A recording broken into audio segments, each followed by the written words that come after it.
I didn't grow up speaking English, but today I speak it confidently and naturally. And it didn't happen by memorizing grammar rules or sitting through boring classes. I found a smarter way to learn, and I'm about to show it to you. If you want to learn English quickly and actually enjoy the process, you're in the right place. Before we dive in, hit the like button, subscribe, and share this with someone who's struggling with English. Let's grow together on this journey. Hi, everyone, and welcome back to the English Talk community. I'm Julia, and I'm so glad you're here with me today. Whether you're at home, on your way to work, taking a walk, or just relaxing, thank you for making this podcast part of your day. This space is for all of us who are learning, growing, and practicing English together. And today, we're diving into something that many learners find challenging but incredibly important: pronunciation. Let me ask you a question. Have you ever felt unsure when pronouncing English words? Maybe you know exactly what you want to say, you've studied the vocabulary, and your grammar is correct, but then you speak and someone asks you to repeat. Or worse, they don't understand you at all. And in that moment, you start to doubt yourself. Has that ever happened to you? You're definitely not alone. I've heard this story many times from people all around the world. People who are passionate about improving their English, who have studied for years, and who can write and read very well. But when it comes to speaking clearly and being understood, they feel stuck. And I get it. It's frustrating when you put in so much effort and still feel like something's missing. So today we're going to talk about pronunciation, not from a technical or academic point of view, but from a practical, real-life perspective. I want to help you speak more clearly and confidently, using the English you already know. We're going to talk about what works, what doesn't, and how small changes can make a big difference in how people understand you. We'll also talk about the most common pronunciation struggles that intermediate English speakers face. Things like word stress, rhythm, and clarity. These are often the reasons why people misunderstand you. Not because your vocabulary is limited or your grammar is incorrect, but because the way the words come out isn't quite clear to the listener. But I want to start with this idea. Pronunciation is not about sounding like a native speaker. That's not the goal. The real goal is to be understood. To speak clearly enough that people can follow what you're saying without effort. You don't need to lose your accent or imitate someone else. Your accent is part of your identity, and it's something to be proud of. But clarity, that's something we can all work on. And that's exactly what we'll do here together. Throughout this episode, I'll share real stories of English learners from different countries who found ways to improve their pronunciation and speak more confidently. These are people just like you, maybe working, studying, or living abroad, and they all had to deal with the same doubts and fears that many of us experience when speaking English. And each of them found small habits that helped them make real progress. You'll hear about their journeys, what they tried, what helped them, and how you can do the same. But before we dive into those stories, let's pause for a moment and reflect. What's your biggest challenge with pronunciation? Is it certain sounds that don't exist in your native language? Is it the speed at which people speak? Is it the stress in longer words? Or maybe you don't really know where to start, and you feel like your pronunciation is just not good enough. If you recognize yourself in any of these situations, I want you to know something. It's not about talent, and it's not about being perfect. Pronunciation is a skill. And like any other skill, it can be practiced and improved. You don't need a teacher correcting every sound. You don't need expensive software or complicated techniques.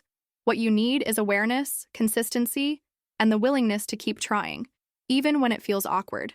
And you also need the right mindset. Many learners hold themselves back because they're afraid of making mistakes or being judged. But making mistakes is how we learn. Think about it. When a child learns to speak, they don't worry about making every sound perfectly. They try, they listen, they repeat, and over time, they get better. You can do the same. So as we go through this episode, I want you to listen actively. Think about your own English journey. Think about the moments when you felt misunderstood, and instead of feeling bad about them, try to look at them as information, as signals that show you what to focus on next. That's how progress works. One small improvement at a time. If you've been avoiding speaking because of pronunciation fears, now is the time to shift that mindset. This episode is for you. My goal is to help you feel less pressure and more motivation, to give you tools that are simple and effective, and to remind you that clear, confident English is not out of reach. It's something you can build one day at a time. I'll be right here with you, step by step, as we go through these stories and tips together. You'll hear about people from cities like Lyon, Milan, Budapest, and Zagreb, people who found ways to overcome their pronunciation struggles without needing to be perfect. They didn't wait until they felt 100% ready. They took action, and that's what made the difference. So, are you ready to discover how you can make your English pronunciation clearer and more natural? Let's get started. Let's talk about something really important that often gets pushed aside when people think about improving their English: pronunciation. I know many learners focus a lot on grammar, on vocabulary, even on writing skills. And those things do matter. But here's a truth that many people discover only after years of practice. You can have excellent grammar. You can know hundreds of words. But if people can't understand what you're saying when you speak, communication breaks down. That's why pronunciation matters. It's not about sounding perfect. It's about being understood. Think about the last time you had a conversation in English. Maybe it was in a class, at work, or during travel. Imagine that moment when you knew the right words to say, you had the sentence formed in your head, and you spoke. But the other person didn't catch what you said. Maybe they asked you to repeat. Maybe they smiled politely, but clearly didn't understand. And maybe, in that moment, you felt embarrassed or frustrated. That moment, right there, is why pronunciation deserves your attention. Clear pronunciation helps people understand you, even when you make grammar mistakes. I've met so many learners who speak with excellent grammar but still struggle to be understood because the sounds, rhythm, or stress of their English don't match what listeners expect. On the other hand, I've also met people who don't speak perfect English but are easy to understand because they've trained their mouths and ears to focus on clarity. They might say things like, "He go to school yesterday." And even though that's not grammatically correct, the listener understands them perfectly. That's the power of clear pronunciation. And I want to be very clear here. This doesn't mean you need to sound like a native speaker. That's not what this is about. You don't need to erase your accent or imitate someone else's voice. Your accent is a part of your identity, and it tells your story. I've worked with people from all over the world: Spain, Germany, Poland, Hungary, Brazil, Japan, and every single one of them had their own unique sound. The goal is not to eliminate that. The goal is to make sure that your English is easy to understand no matter where you're from. So how do we define good pronunciation? It's not about sounding fancy. It's about being clear. That means paying attention to the sounds of the words, the rhythm of the sentences, and the way stress works in English. These are the things that help people understand you. These are the tools that make your English not only correct, but also effective. Let's say you're in a job interview and you want to tell the interviewer that you managed a team of 5 people. You've practiced the sentence and you say, "I managed a team of 5. But if your pronunciation is unclear, maybe the word managed comes out sounding flat, or the word team isn't distinct. The listener might not catch the meaning right away. They might miss a key part of your message. And in an interview, every second counts. Your pronunciation, not your grammar, could make the difference between being understood and being overlooked. Or imagine you're giving a presentation in class or at work. You've prepared your slides, memorized your main points, and you speak confidently. But if your pronunciation is unclear, even the best ideas can get lost. That's why clarity is everything. It helps your audience focus on what you're saying, not how you're saying it. Now think about daily life: ordering food, asking for directions, meeting someone new. These are simple situations, but they depend heavily on pronunciation. If you say beach and it sounds like another word, the person listening may be confused. If you ask for a sheet of paper but the vowel sound isn't clear, the conversation may take an awkward turn. These are real, everyday examples of how pronunciation affects communication. There's another layer to this too: confidence. When your pronunciation is clear, you feel more confident. You're less afraid of speaking, less afraid of being misunderstood. You stop hesitating. You stop translating in your head. You begin to enjoy conversations instead of fearing them. And that change doesn't come from knowing more grammar rules. It comes from knowing that when you speak, people understand you. So many English learners say, "I understand everything when I read or listen, but I can't speak well." In most cases, the problem isn't a lack of words, it's fear of saying them wrong. But the only way to move past that fear is to speak out loud, to practice, and to focus on clarity, not perfection. You don't need to memorize every rule, you need to be understood. And when we look at English as a global language, it becomes even more obvious why pronunciation matters. English is not just spoken by Americans or British speakers. It's used by people in Singapore, Kenya, India, the Netherlands, Mexico, Sweden, all over the world. Each speaker brings a different accent, a different sound, but what connects all of them is the ability to communicate clearly. You don't need to sound like anyone else. You just need to make your voice clear to the person in front of you. When you let go of the idea of perfection and focus on connection, pronunciation becomes less stressful and more exciting. It becomes a way to shape your message, to bring your thoughts to life. Every word you say is a chance to be understood. And when you train your pronunciation, even just a little every day, you give yourself the freedom to speak without fear. So remember this: pronunciation is not decoration. It's not something extra you work on once your grammar is perfect. It's the foundation of being understood. And being understood is what allows you to share your ideas, your personality, your story.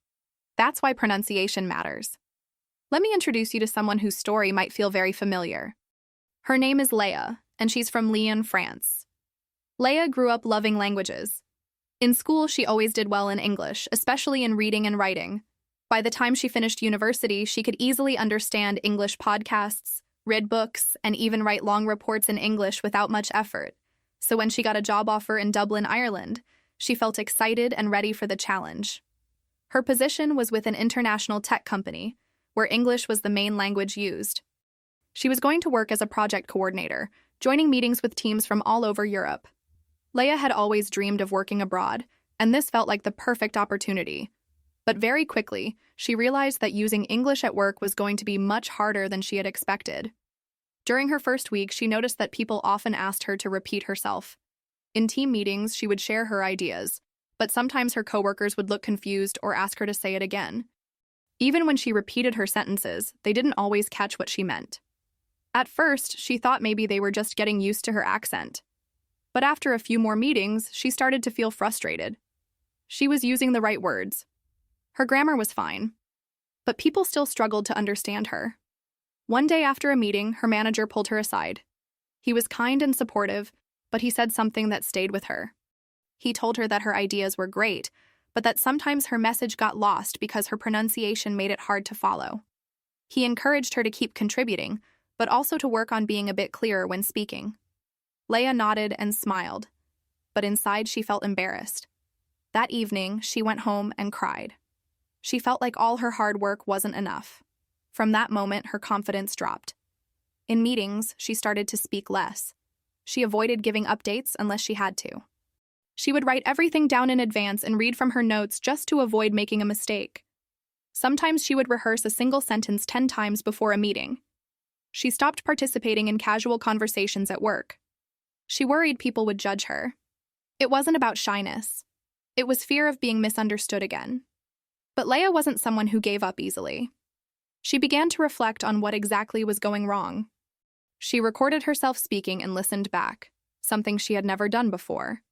She realized that many of her English sounds were too soft, especially the endings of words. In French, word endings are often not pronounced strongly, so this habit carried over into her English. As a result, some sentences didn't sound complete or clear. She also noticed that her word stress was flat. In French, the rhythm of the language is more even. But in English, the stress and rhythm help guide the listener through the sentence. Without the right stress, her English sounded monotone, and this made it harder for people to follow. These small differences added up. They weren't huge mistakes, but they affected how others understood her. So Leia made a plan. She didn't have time for long pronunciation lessons or formal coaching, so she looked for small things she could do every day. She started by choosing one sentence she used often at work. For example, "I'll send you the file this afternoon." She practiced that one sentence slowly, focusing on each sound, making sure she hit the ending sounds clearly. Then she practiced saying it at a normal speed. She recorded herself and compared it to native speaker models she found online. She also started shadowing podcasts for just 5 minutes a day. She chose episodes where the speakers talked clearly and not too fast. She would listen to one sentence, pause, repeat it out loud, and then play it again to compare. She did this in the morning while getting ready for work. At first, it felt strange to copy someone else's speech. But over time, she began to hear the rhythm and melody of English more naturally. Her own speaking started to change too. Another thing that helped was reading aloud. She picked articles or short news pieces and read them out loud every evening. She focused on breathing, on stressing the right words, and on slowing down. In meetings, she began to apply what she had practiced. She didn't try to speak faster to sound fluent. She focused on speaking clearly. She made sure to pronounce the full word, especially the final sounds, and to stress the important parts of her message. After a few weeks, her coworkers started reacting differently. People stopped asking her to repeat herself. They responded to her ideas more easily. Her manager even mentioned that her communication had improved. These changes weren't dramatic, but they were noticeable. Most importantly, Leia felt more confident. She started speaking more often in meetings again. She joined in during lunch breaks. She even gave a short presentation during a monthly team update, something she never thought she could do just a month earlier. Leia's story shows that pronunciation challenges are not a sign of weakness or failure. They're simply part of the process of learning to communicate clearly in a new language. She didn't change her accent, and she didn't become someone she wasn't. She just made a few smart adjustments that helped people understand her more easily. And with that, her confidence came back. If you've ever felt like Leia, unsure of how to make yourself understood even when your grammar is good, know that small changes in pronunciation can lead to big improvements in communication. You don't need to do everything at once. Just start with one sentence, one word, one practice a day. And little by little, you'll notice the difference, just like she did. After facing the frustration of not being understood, Leia realized that she couldn't keep practicing English the same way she always had. She had spent years studying grammar, doing vocabulary exercises, and reading books. But none of those things had helped her sound more natural or clearer when she spoke. So she made a decision to change her routine. Her first step was simple, but powerful. She began to listen, not just casually, but with focus and purpose, every single day. It started with English podcasts. She looked for shows where the hosts spoke clearly, naturally, and at a pace she could follow. She chose episodes that matched her interests: technology, culture, personal development, so she would stay motivated. But her goal wasn't just to enjoy the content. She listened to train her ear, to notice patterns, and to hear how real English sounds in real conversations. She paid attention to the little things, like how words are connected, how intonation rises and falls, and how native speakers stress certain words in a sentence. What made this practice so effective was that Leia didn't just listen once and move on. She played back the same episodes more than once. She would stop after a short sentence, rewind, and play it again. She wasn't trying to understand every single word. She was trying to hear the shape of the sentence, the sound of the words together. And after hearing a sentence, she would say it out loud, right there, on the spot, even during her morning walks. Yes, that's right. Leia started walking every morning before work, just for 20 or 30 minutes, with her headphones in and her podcast playing. And as she walked through the streets of Dublin, she would shadow the speakers. She repeated exactly what they said, mimicking their rhythm, their stress, their intonation. She wasn't trying to memorize anything. She was training her mouth to move in new ways, to match the sounds she was hearing. At first, she felt a little awkward. Speaking out loud while walking made her feel self-conscious. What if someone heard her? What if she sounded silly? But then she reminded herself, this was part of her practice. And after a few days, she didn't care anymore. She focused on the sound, the movement, the feeling of the words in her mouth. And soon, that practice became her favorite part of the day. Leia noticed something interesting as she kept doing this. Some phrases kept coming up again and again. Phrases like, I guess so, not really, sounds good, I'm not sure, and let me think. She began to recognize not only what they meant, but exactly how they were said, where the stress was, which sounds were reduced, how quickly or slowly they were spoken. She realized that it wasn't just vocabulary, it was pronunciation, rhythm, and tone that made these expressions sound natural. She also noticed that native speakers didn't always pronounce each word perfectly. They connected words, dropped sounds, or changed the pronunciation slightly when speaking fast. For example, instead of saying, "What are you doing?" they said, "What you doing?" Instead of "going to," they said, "gonna." Leia didn't try to use these forms immediately. but she listened to them carefully. She wanted to understand how English really sounded, not just how it looked on paper. To support her listening practice, she began writing down short phrases she liked from the podcasts. Not full sentences, just little chunks that felt useful. Things like, "I had no idea," "You're probably right," "Let's take a look," and "That's interesting." She kept a notebook just for these phrases. Every day, she added 2 or 3 more. Later, she would try saying them out loud while walking, using the same tone and rhythm she had heard on the podcast. This routine became a kind of daily training. It didn't take much time, just half an hour in the morning and a few minutes in the evening, but it created real change. After 2 weeks of listening and shadowing, Leia noticed that her ears were sharper. She could hear details she had missed before. In meetings, she began to understand her colleagues more easily, even when they spoke quickly. And she started feeling more comfortable using those everyday phrases in her own speech. It wasn't about copying every word. It was about training her brain and her mouth to work together. Listening closely helped her internalize the natural sounds of English. Repeating what she heard helped her build muscle memory. Over time, she didn't have to think so hard. Her pronunciation began to flow more naturally. Her speech felt smoother. She still made mistakes, of course, but the important thing was that she felt more connected to the language. One thing that helped her a lot was choosing podcasts where the speakers had different accents. Some episodes featured British English, others used Irish English or American English. This gave her exposure to a wider variety of sounds, so she could understand and adapt to different speaking styles. It also helped her realize that there isn't just one correct way to pronounce English. There are many ways to sound clear and natural. Sometimes she would slow down the podcast to 80% speed to hear the pronunciation more clearly. Then, after practicing slowly, she would go back to full speed and try again. This helped her bridge the gap between careful listening and real-time understanding. The progress was slow at first, but it was real. And most importantly, it gave her confidence. Even when she was tired, she kept her routine. She made it easy. No pressure to memorize, no tests, just listening, repeating, and staying curious. She didn't worry about being perfect. She just wanted to get better.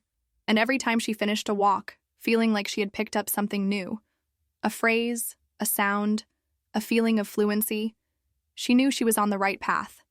That daily commitment to listening and speaking out loud, even just for a short time, helped Leia rebuild her confidence after a difficult start. It reminded her that progress doesn't come from perfection. It comes from practice. And for her, that practice started with one simple step: listening closely.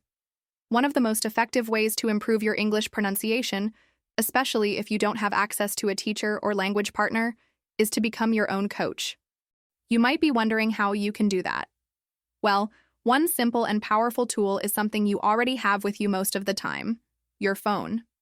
Today, I want to share with you a technique that helped many learners I've worked with, and it's something you can start using right after this episode. It's called Record and Compare. It sounds basic, but don't underestimate it.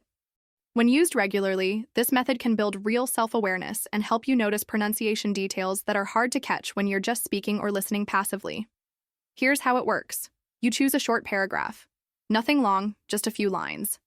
It can be from a news article, a book, a podcast transcript, or even something simple like a product description or part of a blog post. The key is to choose something spoken or natural in tone, not overly formal. Once you've selected your paragraph, look for an audio version of that same text, ideally spoken by a native speaker. If you're using a podcast transcript, for example, you can match the audio with the written text easily. Some language learning apps even offer this feature. But if you can't find the exact recording, don't worry. You can also find a similar short clip on YouTube or a podcast where the speaker says something close to your chosen paragraph. The goal is to hear how a native speaker delivers the sentence: the tone, the rhythm, the stress, the flow. Now comes the key step. Open your phone's voice recorder. Read the paragraph out loud and record yourself. Don't try to be perfect. Just read it the way you normally would. Don't slow down unnaturally or exaggerate your pronunciation. Be honest with your current level. That's how you'll grow. After you finish, listen to your own recording. Then play the native speaker's version. Go back and forth a few times. Try to hear the differences, not just in the pronunciation of individual words, but in the whole sound of the sentence. Where did the speaker pause? Which words did they stress? Did they connect any words together?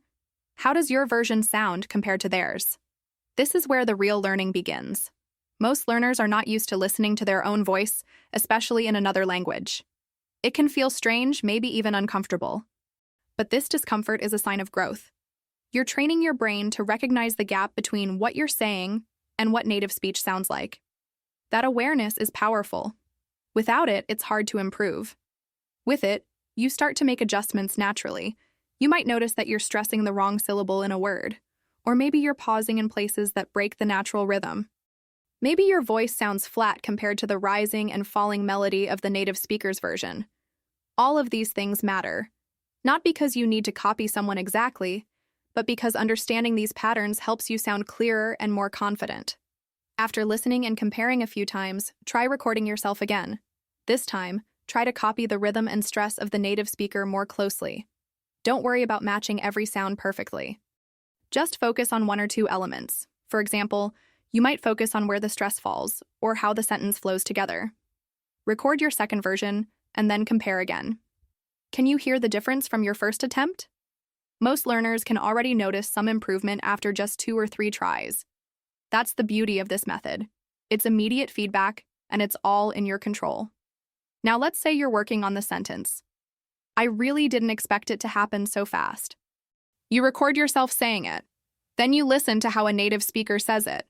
You might hear that the native speaker connects the words didn't expect it into one smooth phrase, almost like didn't expect it. Maybe they stress the word really or fast. You play your version again and realize your rhythm is a little stiff, or maybe you're separating each word too much. That's a great insight. You go back, try it again with that natural rhythm in mind, and each repetition brings you closer to sounding smoother and more natural. The best part? You can do this on your own, anytime. No teacher needed, no schedule, just a few minutes a day with your phone. Some learners I know have made this a daily habit. Every morning before work, they pick one short paragraph and record themselves reading it. After a week, they choose a different paragraph. After a month, they listen to their older recordings and compare them with their newest ones. And guess what? They hear the difference. They feel more confident when speaking to others because they've trained their ear, their mouth, and their brain to work together. You can even take this practice a little further. Once you feel comfortable recording a paragraph, try doing it with dialogue. Take a short scene from a movie or a podcast and record both sides of the conversation. Speak one part, pause, then speak the other. Listen to how the back and forth rhythm works in natural speech. This can help you get used to real conversation flow. And it's fun. It feels like acting in a way, but with a purpose, to make your English sound more fluid and expressive. If you're a visual learner, try following along with the audio using a transcript. Highlight words that are stressed. Underline connected phrases. Make little notes in the margin like falling tone or pause here. These visual cues can help reinforce what you're hearing and guide your practice when you speak out loud. I know that listening to yourself can be strange at first, and you might feel uncomfortable or even a bit critical of your voice. But remember, this is your practice space. There's no audience, no pressure, just you, learning and growing, and the more you do it, the more natural it will feel. Think of it this way. When you hear yourself speak, you're not just correcting mistakes. You're building awareness. You're training yourself to listen like a native speaker. You're developing an ear for English that goes beyond words and grammar. And that skill will help you in every conversation, every presentation, every job interview, every casual chat with a friend. You don't need a perfect accent. You just need to be understood. And recording yourself is one of the best steps you can take toward that goal. Let me tell you about someone I met during one of our online workshops. His name is Marco, and he's from Zagreb, Croatia. When I first spoke with Marco, I noticed something interesting right away. His vocabulary was impressive. He knew a lot of words, and he could build complex sentences. You could tell he had studied English seriously and was committed to improving. But there was one thing that kept getting in his way. Whenever he spoke, people often asked him to repeat what he had just said. And this wasn't because he was using difficult or uncommon words. It was something else. Something he hadn't quite realized yet. Marco had been living in Berlin for over a year, working remotely for a tech company with team members in different countries. His meetings were all in English. He would prepare carefully for each one, writing down notes, reviewing key phrases, and organizing his thoughts. But during the calls, he noticed something that frustrated him. When he used longer or more formal words like development, organization, or opportunity, people would tilt their heads, squint, and ask him to repeat. Sometimes they would misunderstand what he meant. Other times, they just moved the conversation forward, and he could tell they hadn't really understood. This began to affect Marco's confidence. He started to speak less in meetings.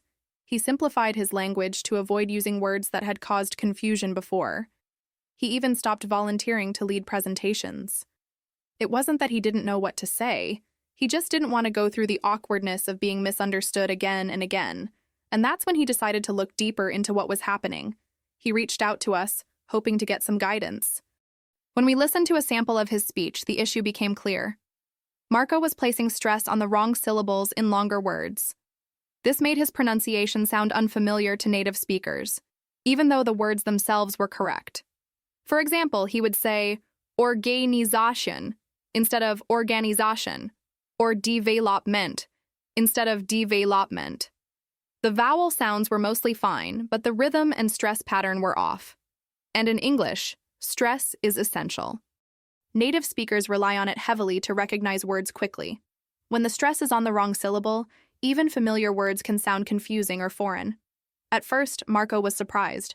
He had spent so much time learning grammar and vocabulary, but pronunciation stress wasn't something anyone had really taught him. It hadn't come up in school, and it wasn't part of the online lessons he had followed.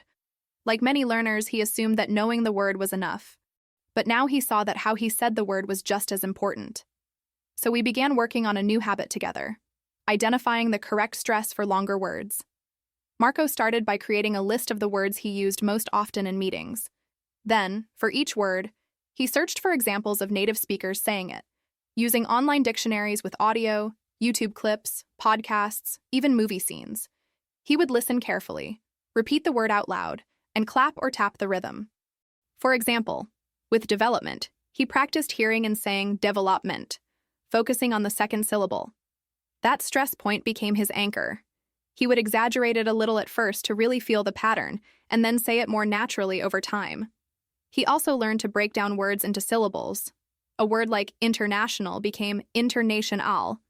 By isolating each part and identifying the syllable that carried the main stress, he could control the sound more clearly.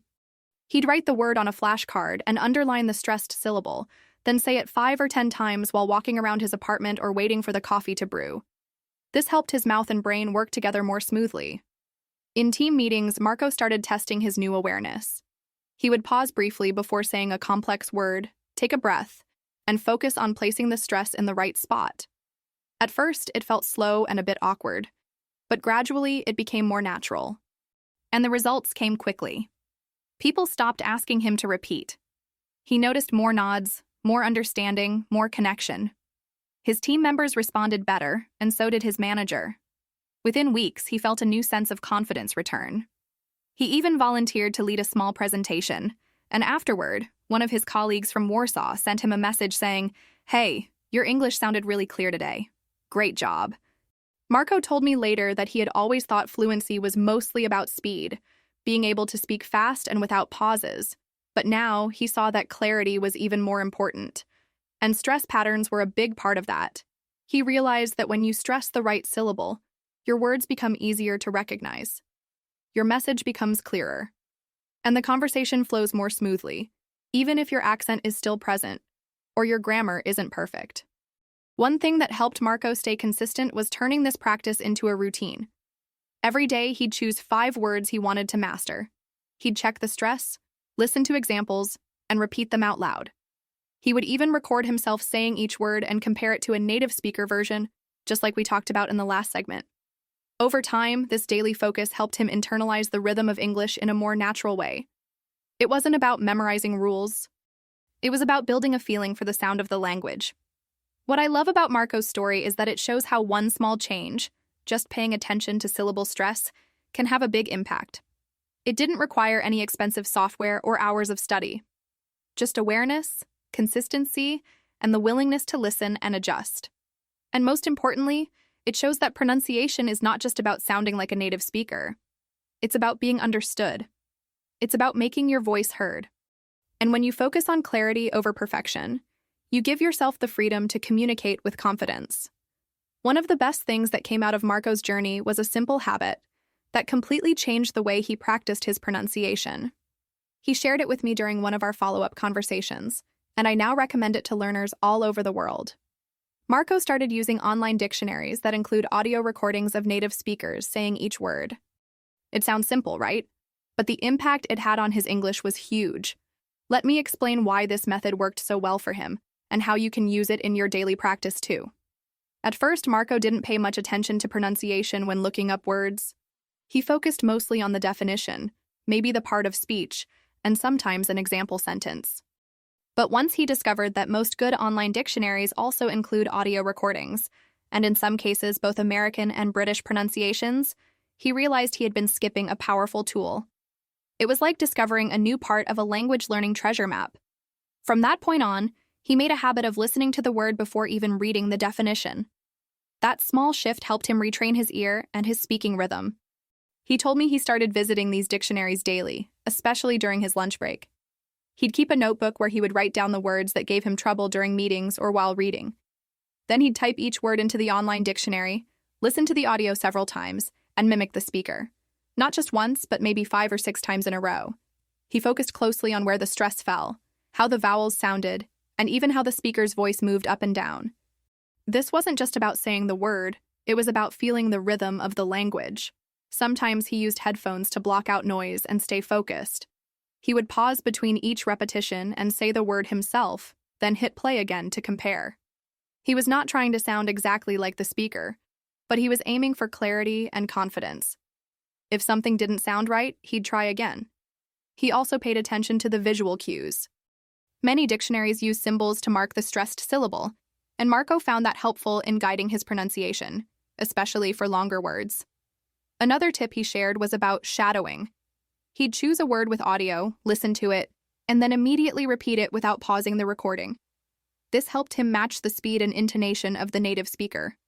He said it felt a bit awkward at first, especially with faster words, but after a few days, he noticed that his timing and stress improved.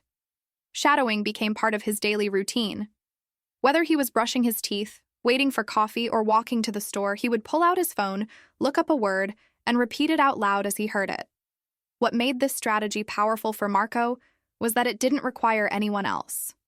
He didn't need to schedule a lesson or wait for feedback from a teacher. He was in control of his own learning, and that gave him a sense of ownership. It also made him more aware of how words are actually used in real life, not just how they're written in a textbook. Sometimes the way a word looks can be misleading, but when you hear it spoken, especially by a native speaker, everything changes. The mystery disappears, and you start to connect the spelling to the real sound. He also mentioned that sometimes he would write the word phonetically in a way that made sense to him. For example, if a word had a soft vowel or an unexpected stress pattern, he'd write it in his notebook with his own version of the sound. This wasn't traditional phonetics, it was just a personal reminder of how to say it naturally. He said this helped him recall the correct pronunciation faster, especially when preparing for a meeting or giving a presentation. Over time, this daily practice began to show real results. His colleagues started to notice that his speech was clearer and more confident. He didn't have to slow down or simplify as much, and people stopped asking him to repeat words. Even words that had previously made him nervous, like opportunity, collaboration, and entrepreneur, began to feel natural. The fear of saying something wrong slowly faded, replaced by a growing sense of control. Now, if you're listening to this and thinking, "That sounds great, but I don't have time to do that every day," I want you to know that even 5 minutes can make a difference. Marco didn't spend hours on this. He used small pockets of time, during breaks, on walks, while waiting in line. He wasn't trying to be perfect. He was just trying to improve one word at a time. And that's something anyone can do. Another thing that helped him stay motivated was tracking his progress. He'd keep a small list of the words he had practiced, along with a note on how confident he felt with each one. Sometimes he'd record his own pronunciation and then come back to it a week later to compare. That's when he really saw the progress. He could hear the difference, and that gave him the encouragement to keep going. So, if you haven't done this before, I encourage you to try it today. Choose 5 words you use often in conversation. Look them up in an online dictionary with audio. Listen to how a native speaker says each one. Then repeat them slowly, clearly, and confidently. Focus on the stressed syllable. Notice how the sound rises and falls. Use your phone to record yourself and compare. Or practice shadowing. Play the audio and say the word with the speaker at the same time. There's no pressure to be perfect. The goal is to become familiar with the natural sound of English, especially with words that matter in your daily life. Whether you're speaking in a meeting, chatting with a friend, or giving a short presentation, these small adjustments can have a big effect. You might even surprise yourself with how much you already know. Once your pronunciation becomes clearer, people understand you faster, and you feel more relaxed and in control. And it all starts with a habit as simple as listening, mimicking, and practicing word stress. Let's take a moment to talk about something that seems small, but has a big impact on how people understand your English: syllables. More specifically, how to focus on them when you're speaking. This is one of the simplest and most powerful tools you can use to make your English sound clearer and more natural. And here's the best part. You don't need any special equipment, complicated grammar books, or even much time. You just need your voice, your ears, and a bit of attention. In English, every word with more than one syllable has one syllable that is stressed more than the others. This is called the stressed syllable. It means we say that part of the word a little louder, with a slightly higher pitch, and sometimes we hold the sound just a little bit longer. If you get the stress wrong, even if your pronunciation of the individual sounds is correct, the word can sound strange to a native speaker. And sometimes they won't understand what you're saying at all, not because your English is bad, but because the stress is in the wrong place. Let's look at a very simple example, the word banana. This word has 3 syllables, banana, but we don't say all 3 syllables with equal stress. In English, we stress the middle one, so we say banana, not banana or banana. If you stress the first or third syllable, it sounds unusual, and it might take the listener a second to realize what you meant. But when you say banana, it clicks immediately. Now try saying it out loud with me. First, slowly, ba, na, na. Hear how the middle part is a little stronger? Now say it again, a little faster. Banana. That's the natural rhythm of the word. You can even clap as you say it. Clap when you say the stressed syllable, ba, no clap, na, clap, na, no clap. This kind of physical movement can really help lock the sound into your brain. Here's another common word, computer. Again, 3 syllables, computer. Which one is stressed? It's the second one, computer. Not computer or computer, it's computer. When you say it this way, it sounds natural. You don't have to be loud or dramatic. Just make the stressed syllable a little clearer and stronger than the others. This kind of practice is especially useful for intermediate learners because you already know a lot of words. The goal now is to make them sound more natural when you say them, and stress plays a huge part in that. You don't have to study complex rules. In fact, most native speakers don't know the rules either. They just learned the rhythm naturally by hearing it over and over again. You can do the same. A good way to start is by choosing 10 common words you use often.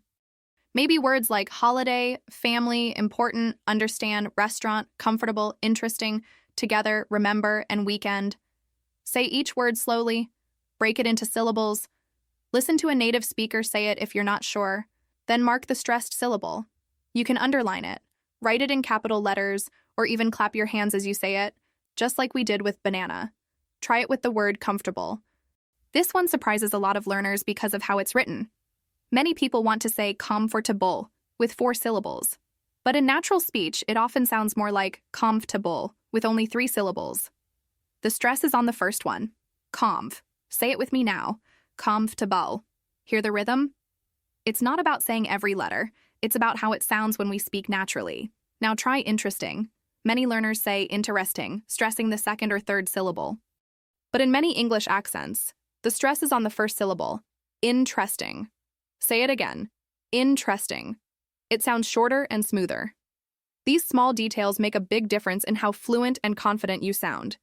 If you ever feel unsure, remember that online dictionaries can help. Most good dictionaries show you which syllable is stressed. They might use a small mark, like an apostrophe, before the stressed part of the word. For example, computer shows that PU is stressed. You can listen to the audio and repeat it until it feels natural. I also want to share a fun practice technique I've used with some of my students. We call it the clap game. Choose a list of 10 2 or 3 syllable words. For each word, say it slowly and clap when you say the stressed syllable. For example, remember. Clap on mem. Then say it a little faster, still keeping the same rhythm. This kind of repetitive practice helps train your ear and your mouth to work together. You start to feel the music of English. Another great way to build your awareness of syllables and stress is by listening to songs or short podcast clips. Focus on how the speaker or singer uses rhythm. Don't worry about the meaning at first, just notice the beat. English has a natural rhythm that moves from stressed to unstressed syllables. The more you listen, the more you'll feel it. And when you start to speak with that rhythm, people will understand you more easily, even if your grammar isn't perfect. This is one of those skills that grows quickly when you pay attention.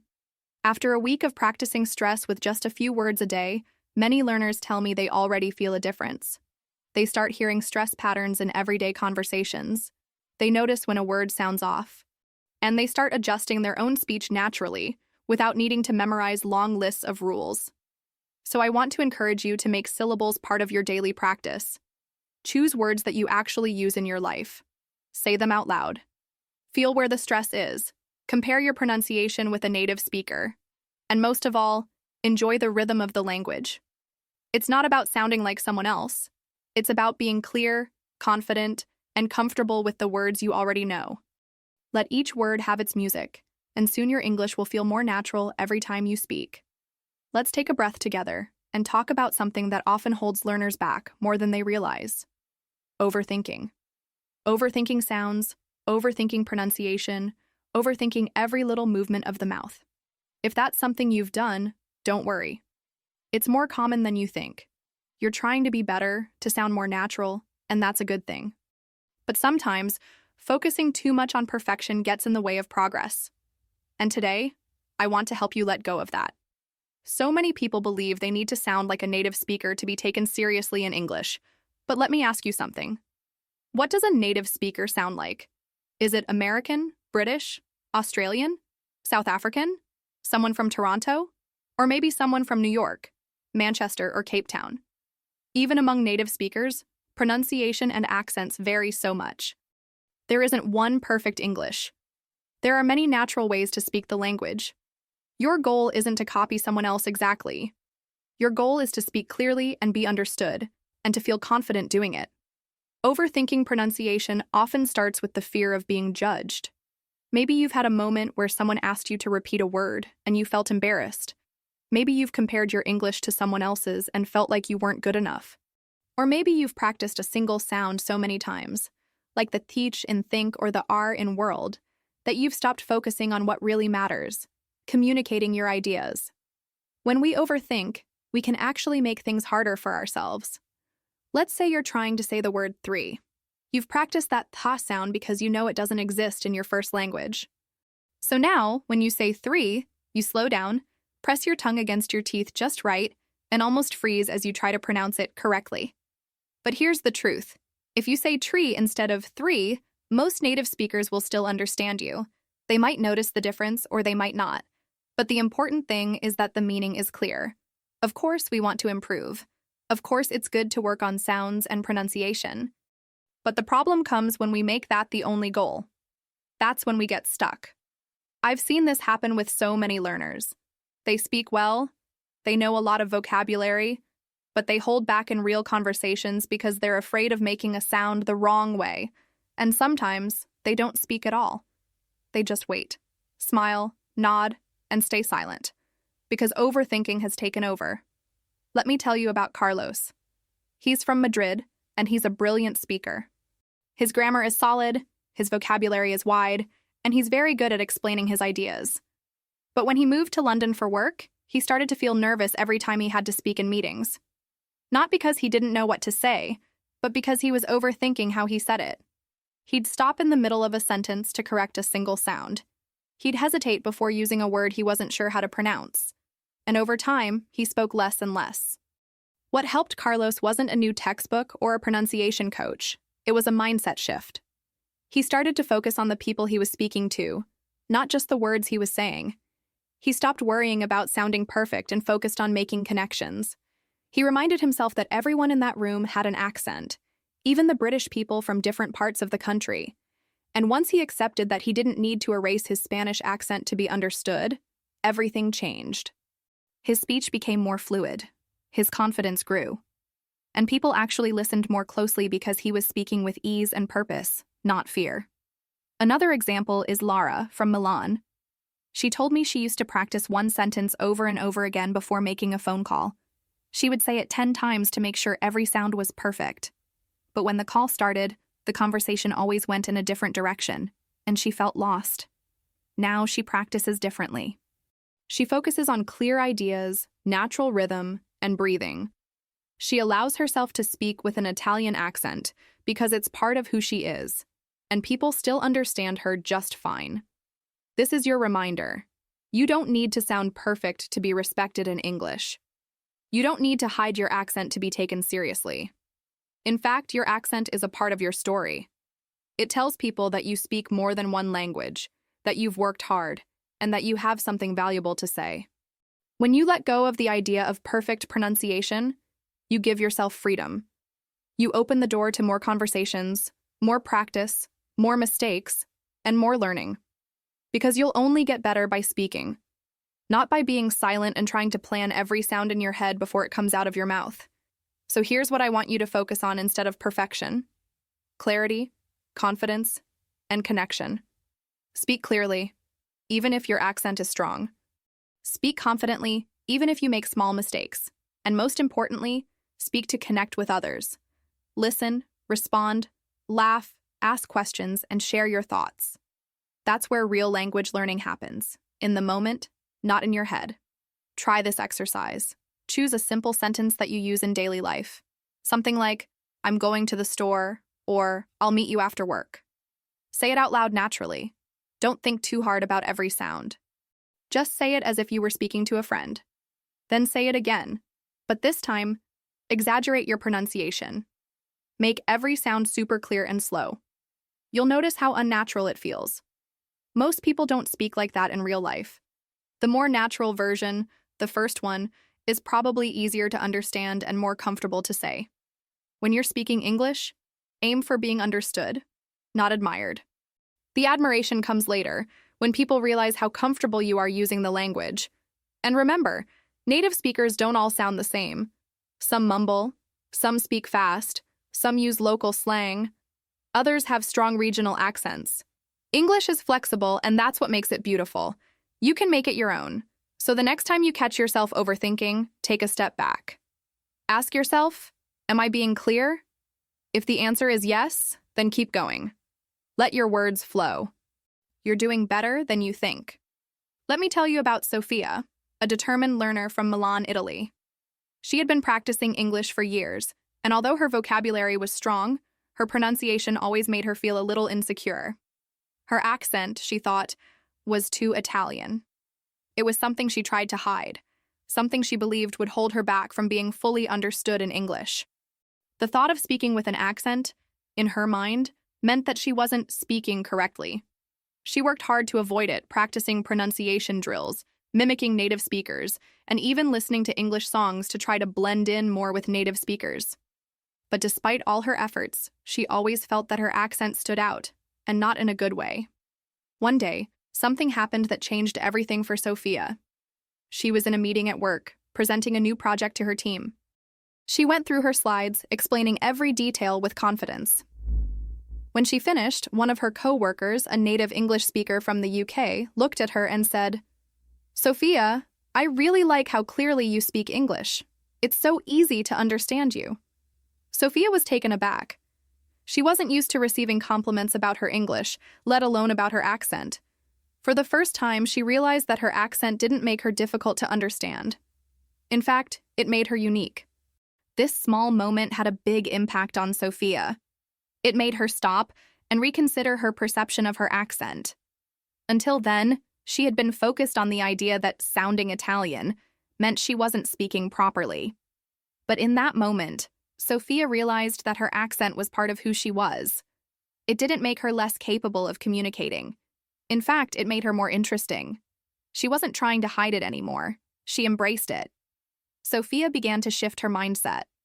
She understood that accent wasn't a barrier, but a natural part of speaking a second language. She also realized something very important. As long as she was being understood, that was what truly mattered. Her accent might have been different from the people around her, but that didn't mean her English wasn't good. It was simply a reflection of her identity and her journey as a language learner. Sophia's experience wasn't just about a single compliment. It was about the realization that language is more than just words. It's about connection, about sharing ideas, and about being able to express yourself in a way that others can understand, no matter where you come from. Her story is a great example of how we often let our own insecurities about pronunciation hold us back, when in reality, being understood is the most important thing. Before that moment, Sophia had been worried about every little detail of her accent. She focused so much on trying to sound like a native speaker that she lost sight of the bigger picture. But after that conversation with her coworker, she began to look at her English differently. She didn't need to speak perfectly, she just needed to be clear. And most importantly, she didn't need to erase her accent to do that. In fact, her accent became something she embraced. She started speaking with even more confidence, knowing that the clarity of her speech mattered far more than trying to hide where she was from. What can we learn from Sophia's story? The first lesson is that accent is not something to be ashamed of. It's a part of your identity, and it shows your journey and your dedication to learning another language. Every accent is valid and every accent is unique. We don't need to erase our accents to be effective communicators. If your pronunciation is clear and people can understand you, then you're already doing a fantastic job. But there's something else we can take away from Sophia's experience. It's easy to get caught up in our own self-criticism, especially when it comes to something as personal as our accent. We might feel like it's a barrier to being fully understood or to fitting in with native speakers. But in reality, accents don't hold us back. They add character to our speech. They're a mark of our individuality, and they tell the story of where we come from. Sophia's experience also highlights something important about feedback. Often we focus so much on the things we're doing wrong that we miss the positive feedback around us.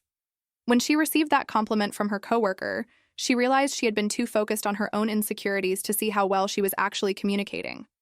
We all need to learn how to take a step back and recognize the progress we've made, instead of constantly searching for what still needs improvement. After that day, Sophia stopped practicing pronunciation to erase her accent. Instead, she started focusing on being clearer, more confident, and more comfortable with the way she spoke. She no longer saw her accent as something to hide, but something to celebrate. She started to speak with a new sense of pride in her English. And as she did, she found that others responded better too. Her team at work started to engage more with her, and she began to feel more connected to them, knowing that the way she spoke didn't get in the way of her ideas. This shift in Sophia's mindset had a ripple effect. As her confidence grew, so did her ability to communicate more naturally. She didn't need to sound like anyone else. She just needed to sound like herself. And when she did, people listened, understood, and valued her words. That's what truly matters. So, if you're like Sophia and you've been struggling with your accent, I encourage you to do what she did. Stop seeing it as a problem and start seeing it as part of your story. Speak with clarity and confidence, knowing that the way you sound is perfectly fine. It's not about perfection. It's about making yourself understood. And if you've ever had doubts about how your accent might affect your English, just remember that you're not alone in feeling that way. But also remember that your accent is what makes you unique and your communication authentic. Sophia's story is a beautiful reminder that language learning is a journey, and part of that journey is learning to embrace who you are, even in your English-speaking moments. Your accent is yours, and it's something to be proud of. Just like Sophia, when you focus on being clear and confident, you'll find that people will value your ideas, your insights, and your voice, exactly as it is. Let's talk about Sophia again, and this time, I want to focus on something she learned that had a huge impact on her confidence and clarity when speaking English. After the experience with her coworker, when she realized that her accent wasn't a barrier, Sophia started reflecting on other aspects of her communication. One key change she made was to slow down when speaking. At first, Sophia didn't even realize how quickly she had been speaking in English. Like many of us, she was always in a rush to get her words out, especially in professional settings. She wanted to make sure she conveyed her ideas quickly so she would speed through her sentences. But when she reflected on it, she realized that this fast-paced speech wasn't helping her communicate as clearly as she wanted to. It wasn't just about her accent anymore. It was about ensuring her words were understood. and that's where slowing down made all the difference. By slowing down, Sophia gave herself the time to think about each word before saying it. This wasn't just about focusing on pronunciation, but also about pacing herself so that each sentence felt natural and confident. When we rush through our words, we often lose control over how we sound, and this can lead to misunderstandings. But when we take our time, we gain more control over our speech. We can think more clearly and ensure that the person we're speaking to understands us completely. Sophia realized that this change didn't just affect her pronunciation, it also affected her confidence. Before she slowed down, she felt like she was speaking too quickly to be understood, and that made her anxious. But as she started speaking more slowly, she found that her anxiety decreased. She no longer felt like she had to rush through her thoughts. She could take the time to form her ideas more clearly and speak without the pressure of getting everything out as fast as possible. This shift helped her not only in everyday conversations, but also in meetings and professional settings, where clear communication is crucial. When Sophia slowed down, she noticed that people began to pay more attention to what she was saying. She didn't just sound clearer, but also more intentional. She wasn't simply trying to get through her sentences as quickly as possible. She was taking the time to make sure that every word counted. And this made her communication more effective. By slowing down, Sophia gave her audience the space to process her message and understand it fully. It also gave her the opportunity to correct herself if needed, which made her feel more in control of the conversation. This is something we can all take away from Sophia's experience. When we speak too quickly, we're often doing it out of habit, but it can make us sound less confident, and we may not always be as clear as we think. In fact, speaking slowly doesn't mean we're not confident or fluent. On the contrary, it shows that we are comfortable enough with the language to take our time, to make sure we're saying exactly what we mean. The slower pace also gives us time to think about our word choice, our pronunciation, and even how we're structuring our sentences. It can make our speech sound more polished and purposeful. One of the reasons this works so well is that it helps reduce the mental pressure we put on ourselves to speak perfectly. When we're constantly rushing, it's easy to start second-guessing ourselves or getting anxious about every word. But when we slow down, we can focus on the message we want to share, rather than worrying about how we sound.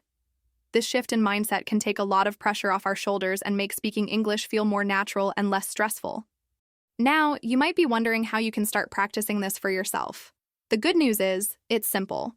One way to do this is by recording yourself speaking and listening to your pace. Are you speaking too fast? Are your words getting jumbled together? If so, try to consciously slow down. You don't have to speak in slow motion, but just take a breath between your sentences and think about the words you want to say. This simple act of slowing down gives you the space to focus on your pronunciation and clarity, while also helping you stay calm and confident. Another way to practice slowing down is by reading aloud. Pick a short article, a passage from a book, or a conversation you'd like to have and read it slowly, making sure to enunciate every word clearly. This will help you practice the rhythm of speaking more deliberately. You can also try repeating after a native speaker, but at a slower pace. This will help you adjust to a more controlled speed and get used to speaking in a way that's more comfortable and clear. The beauty of slowing down is that it gives you more time to think about how you're speaking. You don't need to rush to get your point across. Instead, you can focus on delivering your message in the clearest and most confident way possible. When you speak more slowly, you're also showing that you respect your own words and the people you're speaking to. It's not about perfection, it's about clarity and connection. Sophia's experience shows us that slowing down can be a powerful tool for improving our pronunciation and boosting our confidence. When we stop rushing, we allow ourselves to focus on the key elements of effective communication: clarity, precision, and connection. And it's important to remember that this doesn't just apply to English learners. Native speakers, too, sometimes need to slow down in order to communicate more effectively. It's not a sign of weakness, it's a sign of control, comfort, and confidence in our ability to communicate. As you continue to practice your English, try to incorporate this tip into your daily routine. Focus on speaking more slowly, and notice how it affects your pronunciation, clarity, and overall confidence. By giving yourself the time to speak with intention, you'll find that your communication skills improve, and you'll feel more confident in any situation, whether it's at work, in a social setting, or in casual conversations. So next time you're practicing your English, remember Sophia's lesson: slow down. It's not about how fast you speak. It's about how clearly and confidently you can get your message across.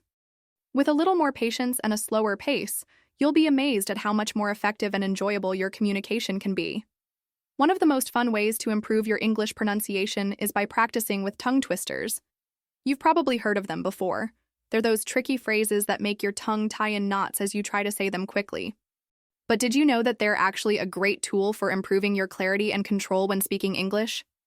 Let me explain why tongue twisters are so useful. They work on a couple of key aspects of pronunciation: mouth movement and sound articulation. When we speak, our mouths are constantly moving to form different sounds.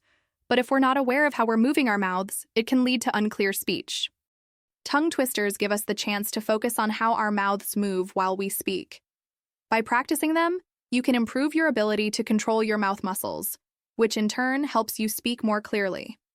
Now, I know what you might be thinking. But Julia, tongue twisters sound so hard. How could they help me speak more clearly? I understand your hesitation, but the key to making tongue twisters effective is to start slowly. It's easy to get frustrated when trying to say them at full speed right away, but that's not the point. The goal is to focus on pronunciation, not speed. Start by saying the tongue twister very slowly and carefully. Pay close attention to how your mouth moves and how the sounds are formed.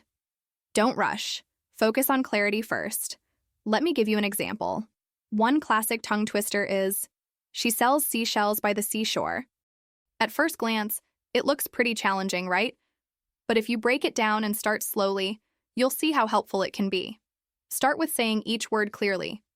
She sells seashells by the seashore. Once you've got that down, you can gradually increase your speed, but keep your focus on maintaining clarity with every word. The more you practice, the more you'll develop control over your mouth movements, which will help you pronounce words more clearly in everyday conversations.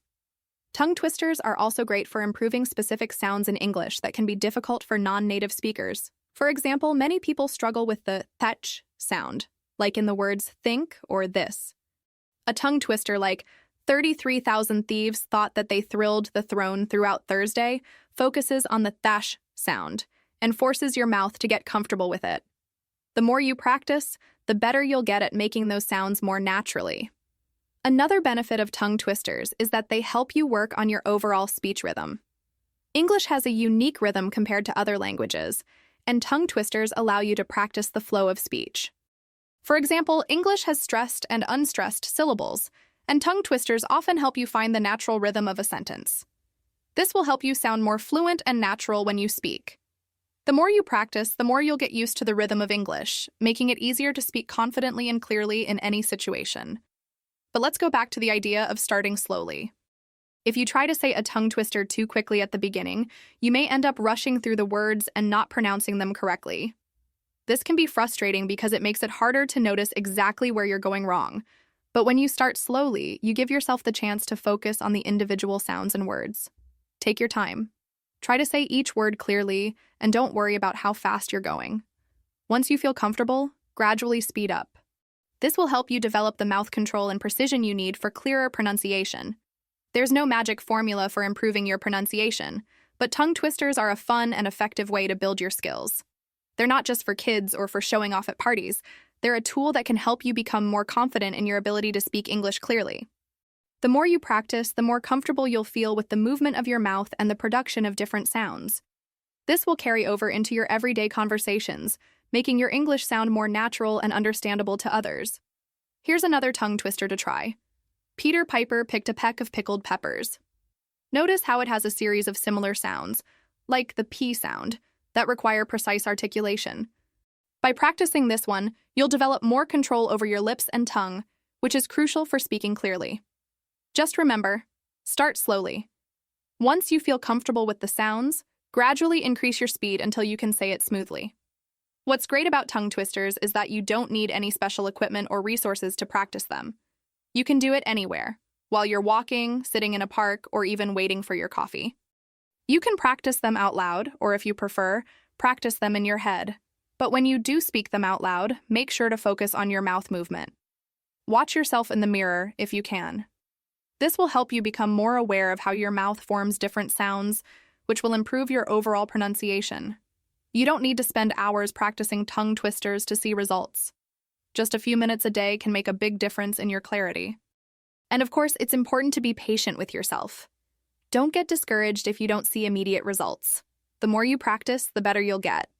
And over time, you'll notice that not only are you more confident with tricky English sounds, but you'll also be able to speak more clearly in general. So if you're ready to challenge yourself and have some fun with your pronunciation practice, try incorporating tongue twisters into your routine. They're a simple, enjoyable way to improve your English clarity, and they can help you build confidence as you develop your speaking skills. Plus, they're a great conversation starter. Try sharing your favorite tongue twisters with a friend or colleague and see if they can say them too. It's a great way to make learning English a little more fun and interactive. Remember, the goal here isn't perfection. It's about becoming more comfortable and clear when speaking English.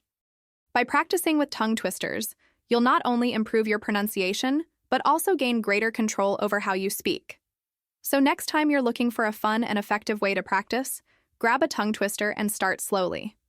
Over time, you'll notice that your pronunciation becomes clearer and more natural, and you'll feel more confident every time you speak. Let me introduce you to Alex, a guy from Budapest, Hungary, who had a great level of English but still faced one major challenge. He was nervous about speaking on the phone in English. It wasn't that he lacked vocabulary or grammar skills, but something about talking over the phone made him feel anxious. I think a lot of us can relate to this, right? Speaking in person is different than speaking on the phone because you can't rely on body language, facial expressions, or gestures to help you. All you have are words, and that can make us feel exposed, especially if we're not completely confident in our pronunciation. For Alex, working in customer service meant he often had to talk to English-speaking clients, but he avoided phone calls whenever he could. If someone requested a call, he'd try to push it to email or chat. He wasn't worried about understanding the customers. In fact, he could understand them perfectly well. What made him nervous was speaking in real time without the opportunity to carefully think through his words or fix any pronunciation mistakes before they were heard. And of course, there was always the fear that the customer wouldn't understand him or would ask him to repeat what he said. Does this sound familiar to you? I know many of us have felt that pressure when speaking English on the phone. Whether it's a client call, a conversation with a friend, or even ordering food, the lack of visual cues can make us more self-conscious. This is a challenge Alex faced, and for a long time, he allowed this fear to hold him back from using English more comfortably in real-life situations. But Alex didn't let this fear control him forever. One day, he realized that he couldn't keep avoiding phone calls if he wanted to progress with his English. So he decided to try something different, something that would help him overcome his nervousness and get better at speaking on the phone. That's when he discovered the technique of shadowing. Shadowing is a great method for improving pronunciation and fluency. Essentially, it involves listening to someone speak and repeating their words right after them, like you're their shadow. You try to match their speed, tone, and pronunciation as closely as possible. This approach was a game changer for Alex. He started shadowing YouTube videos where native speakers were talking in clear, everyday English. It was easy for Alex to find videos that featured people speaking on the phone, discussing customer service, or even having casual conversations. The key here was that the content was relevant to the situations Alex was facing in his own work. He wasn't just repeating random phrases, he was practicing the exact kind of English he would need to use when talking to customers on the phone. In the beginning, Alex focused on short videos, maybe just 1 or 2 minutes long. He'd listen carefully to the speaker, then pause the video and repeat what they said, matching their rhythm, tone, and pronunciation as best as he could. This method allowed him to get used to hearing and saying the words correctly, without feeling overwhelmed by the pressure of having to speak immediately in real situations. Over time, Alex noticed that his speaking became smoother and more natural. His confidence started to build, and that sense of fear and anxiety that he once felt when it came to phone calls began to fade away. Now, it's important to note that shadowing isn't just about repeating words like a robot. It's about paying attention to how the speaker uses stress, intonation, and rhythm in their speech. It's about learning how to speak in a way that feels natural and comfortable for you. For Alex, it was crucial to focus on how the speaker delivered their message, not just the words themselves. After all, English is not just about getting the right words. It's about delivering those words in a way that makes sense and is easily understood by others. Alex was also careful to not just repeat what he heard. He took time to listen to specific sounds or phrases that were particularly difficult for him. For example, English speakers often use contractions like I'm, your, or there, which might be tricky for non-native speakers. By hearing these contractions in real conversations and repeating them, Alex gradually started to speak more like a native speaker. This wasn't about making his accent disappear, it was about making his English clearer and more understandable. Over time, Alex could even hear the difference in his own pronunciation as it improved. The key was consistency. By practicing this every day, even just for a few minutes, he gradually built his speaking skills and confidence. In addition to shadowing, Alex also started paying closer attention to the way native speakers used pauses and emphasized certain words or syllables. He noticed how they didn't rush through their sentences. They took their time and allowed their speech to flow naturally. This was another important lesson for Alex. He realized that slowing down was an important part of sounding clear.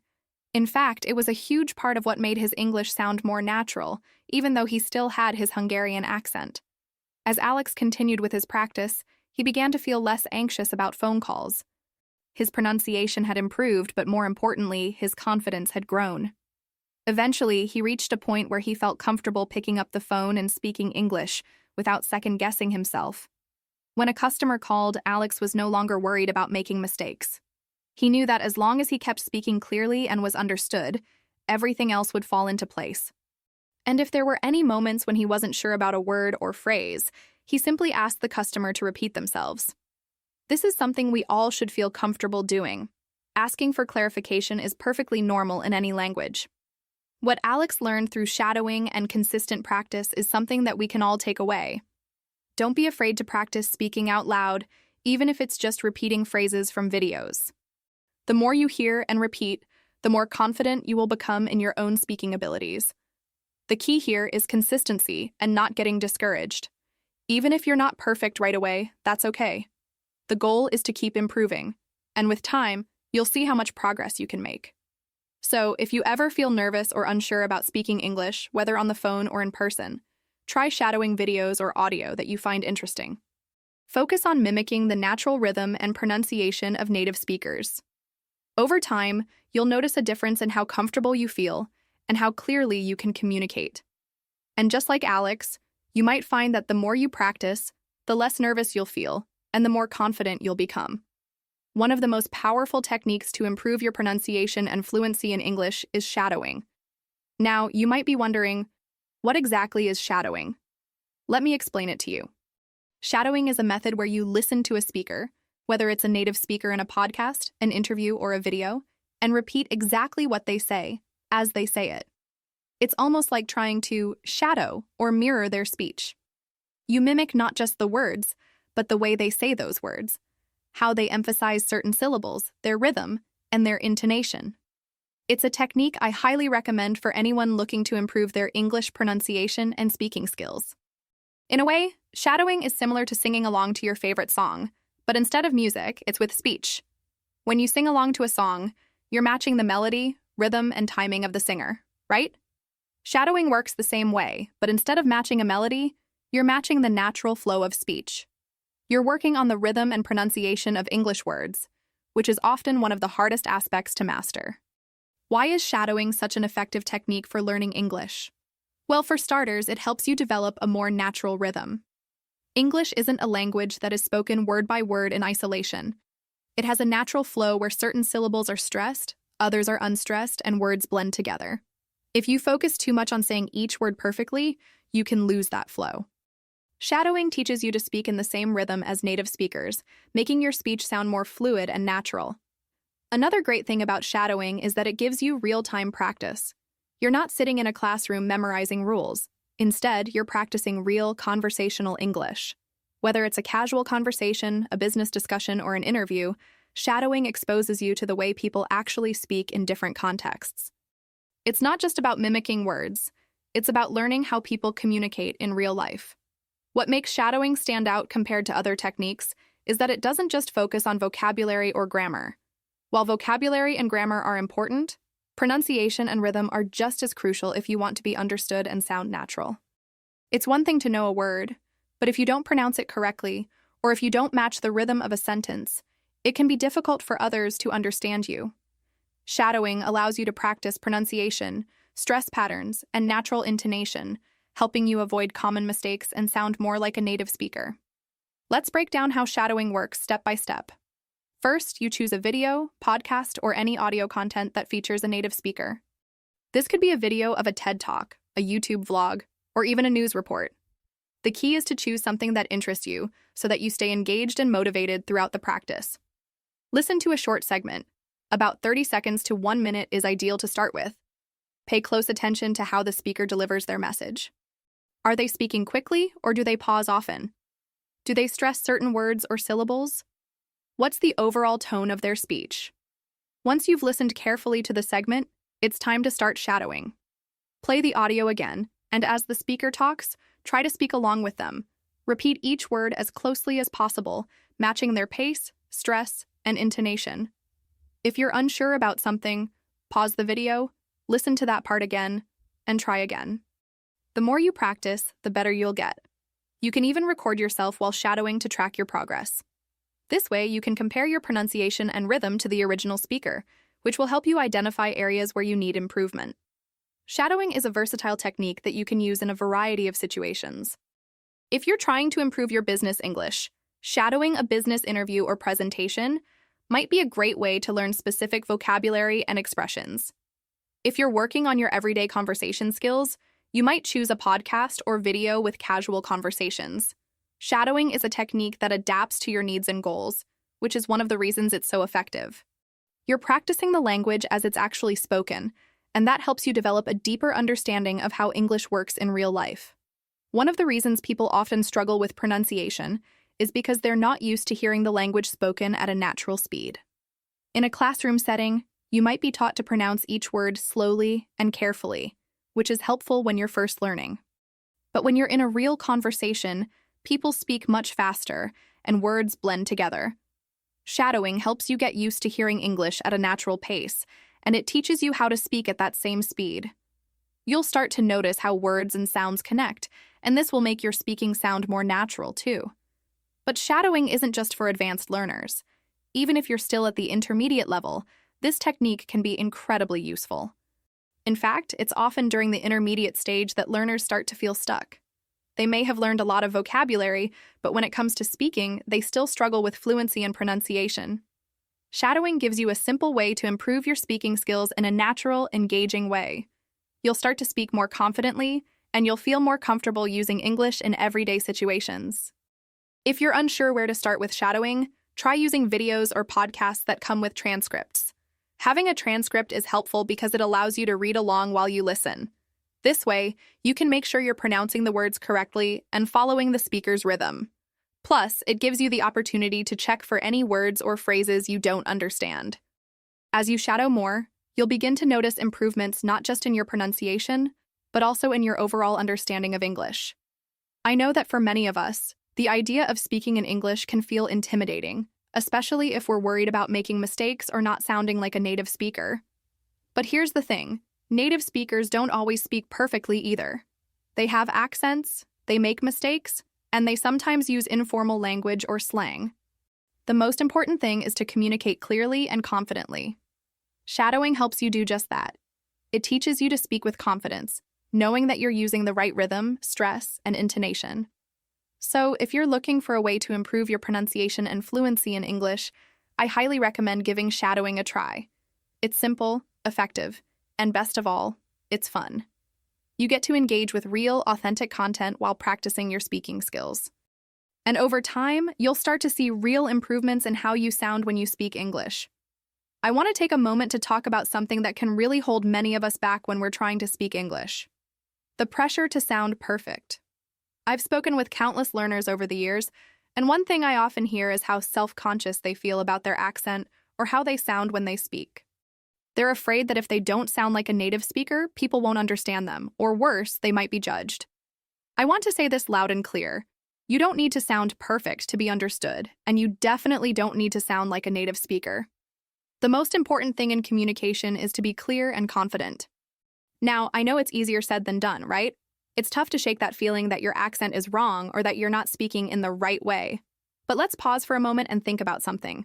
English is spoken by millions of people all over the world. We have native speakers with a wide range of accents, from British English to American English, Australian English, and beyond. Every region, every country, has its own way of speaking, and guess what? It's all still English. So why should you be so worried about your own accent or sounding perfect? There's no such thing as perfect English. There's only effective communication, and as long as you're communicating clearly, you're on the right path. Let's think about this from a different angle.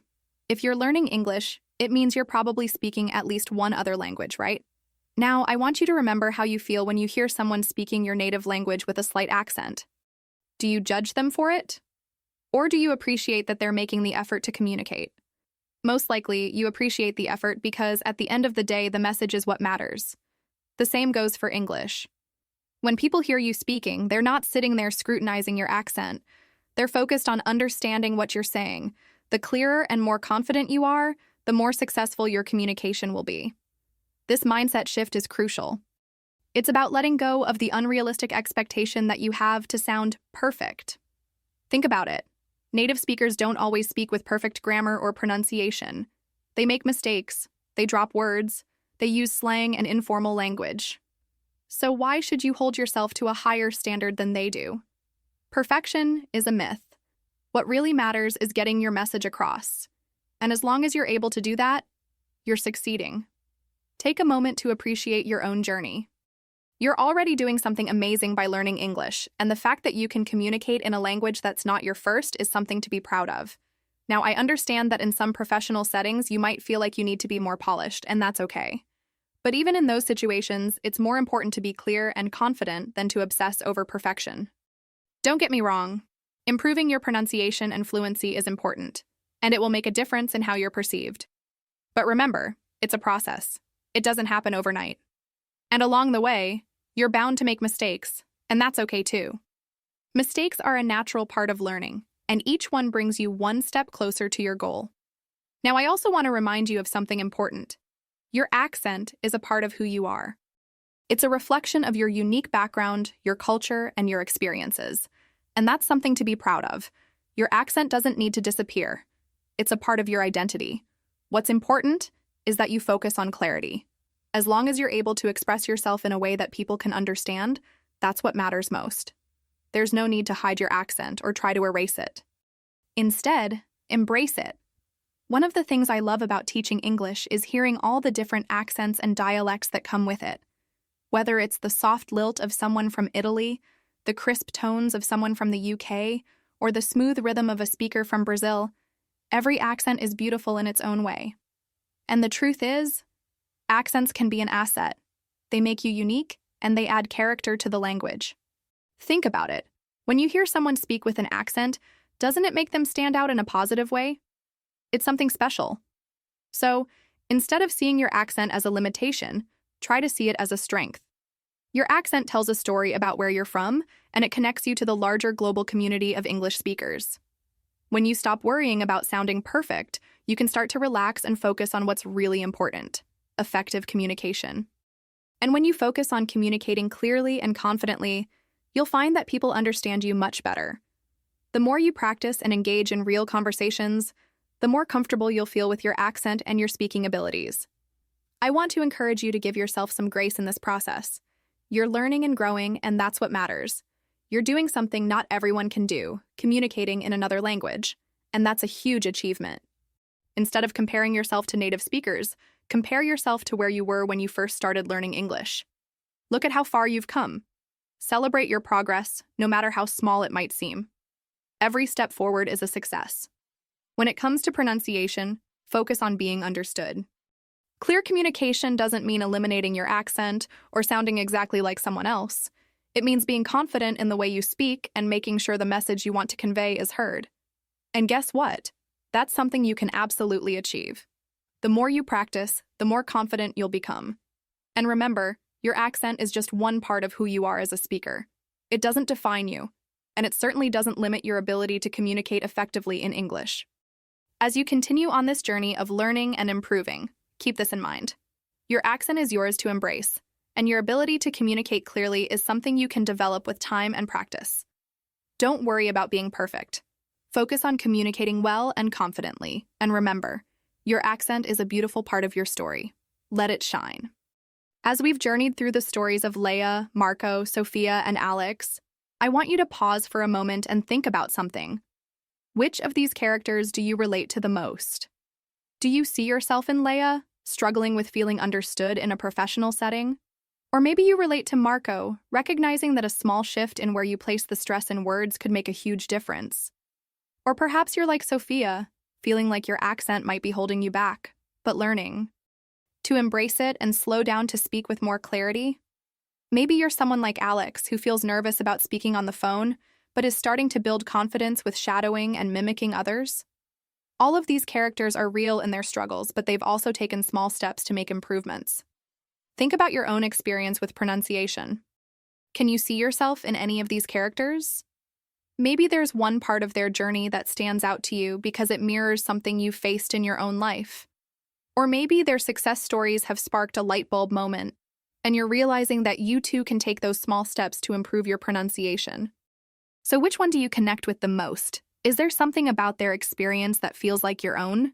Maybe you've also been in situations where people asked you to repeat yourself because they couldn't understand your pronunciation. Maybe you felt frustrated when your accent has made communication harder, or perhaps you've been told you speak with a beautiful accent but you don't feel confident about it. It's important to recognize where you are in your learning process and understand that it's okay to not have everything figured out. We all start somewhere, and every step forward counts. Now that you've reflected on these characters, I want to ask you, what small habit can you start today to improve your pronunciation? It doesn't have to be a huge change. Sometimes the simplest things can have the biggest impact. For example, if you found yourself connecting with Leia's story and the way she started listening closely to native speakers, maybe today is the day to listen to a podcast or a YouTube video in English and repeat some of the words and phrases you hear. Or if you found yourself relating to Marco, who focused on stressing the right syllables, perhaps you can try reading out loud and paying close attention to where the stress falls in words. If Sophia's approach of slowing down to speak more clearly resonates with you, then maybe today you can practice speaking a little more slowly in a conversation and pay attention to the clarity of each word. If Alex's story of shadowing helped you recognize the power of mimicking others, perhaps you can try that technique as well. Find a video, repeat what the speaker says, and focus on how they pronounce each word. The key here is to start small. It doesn't have to be a big, overwhelming task. It can be something as simple as incorporating one of these habits into your daily routine. The point is to do something that will move you forward, no matter how small it might seem. Remember, every little effort counts, and consistency is key. Take a moment to think about your own habits. Are there any small changes you can make to help you feel more confident when you speak English? Could you practice a few minutes every day, even if it's just mimicking a sentence you hear on a podcast? Could you pay more attention to word stress when you read out loud, or practice using a mirror to watch how your mouth moves when you speak? Or maybe you want to try shadowing a native speaker's voice for just a few minutes each day. Whatever it is, remember that it doesn't need to be perfect. The most important part is to be consistent and make small improvements over time. And while we're on the topic of reflection, think about how far you've come since you first started learning English. I'm sure there was a time when even just forming a simple sentence felt challenging. Now look at where you are. You're learning about pronunciation techniques, listening to English podcasts, and developing new habits to improve your speaking skills. Every day that you practice, you're getting closer to your goal, even if it doesn't feel like it right away. I know this process can be tough at times, and there will be moments when you feel frustrated or discouraged. But I want you to remember that improvement comes with practice, and there's no rush. You're doing the work, and every little step is progress. Even when it feels like it's not going as fast as you'd like, trust that the effort you put in now will pay off in the long run. So, as you reflect on these characters and their stories, I want you to consider how their experiences can be a part of your own journey. Can you see how small habits and consistent practice help them? They didn't try to change everything at once. They simply took one step at a time. And you can do that too. Think about your next step. It doesn't have to be a huge leap, just one small habit. Maybe it's listening more closely to how native speakers pronounce words. Maybe it's focusing on word stress or slowing down when you speak. Whatever it is, make a plan to incorporate that into your routine today. Even 5 minutes of practice can make a difference. It's all about building those small, consistent habits that will eventually lead to big improvements. As you think about the characters and your own journey, remember that you're not alone. There's a community of learners just like you, all working toward their own goals. And every effort you make brings you one step closer to mastering pronunciation and speaking more confidently in English. Keep going and keep reflecting on the small steps you can take to improve. I'm cheering you on every step of the way. As we come to the end of today's episode, I want to take a moment to reflect on the key points we've covered. We've talked about the importance of pronunciation in communication and how it's not about achieving perfection, but about being understood. I've shared with you the stories of Leia, Marco, Sophia, and Alex, real people who faced their own challenges with pronunciation, but found simple yet effective ways to improve. Whether it was through listening closely, focusing on word stress, slowing down when speaking, or using shadowing techniques, each of them made small changes that added up over time. We've also covered some practical tips that you can start applying today. Maybe you want to start recording your voice and comparing it with a native speaker's pronunciation. Or perhaps you'll practice focusing on word stress, using online dictionaries with audio examples, or challenging yourself with tongue twisters. If you're someone who struggles with rhythm, shadowing could be the technique you try. Whatever resonates with you, remember, the goal isn't perfection. It's clarity, confidence, and communication. Even small efforts every day can make a big difference. So now I'm inviting you to take action. Think about one technique that stood out to you in this episode. Maybe you're going to start listening closely to native speakers, or perhaps you'll practice your word stress today. It doesn't matter which one you choose. The important thing is that you take action. Remember, it doesn't need to be a huge commitment. Even 5 minutes a day can make a big impact. Once you've practiced, I encourage you to listen again next week. These techniques are all about consistency, so revisiting them will only help reinforce your progress. Over time, you'll find that your pronunciation improves naturally as you continue to apply these small, consistent practices. And don't forget, share this podcast with others who might benefit from it. If you know someone who's also working on their English pronunciation or struggling with communication, sharing these tips can help them too. You're not just learning for yourself.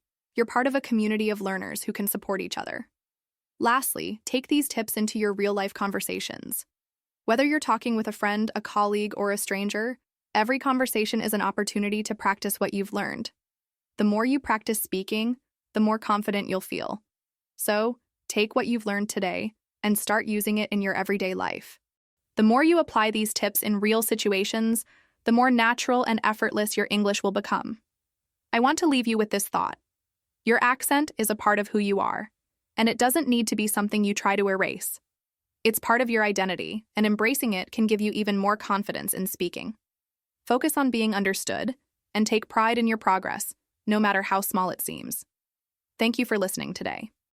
Remember, this is a journey, and you're making great strides. Keep practicing, stay consistent, and I look forward to hearing about your progress in the next episode. Until then, take care and keep speaking confidently.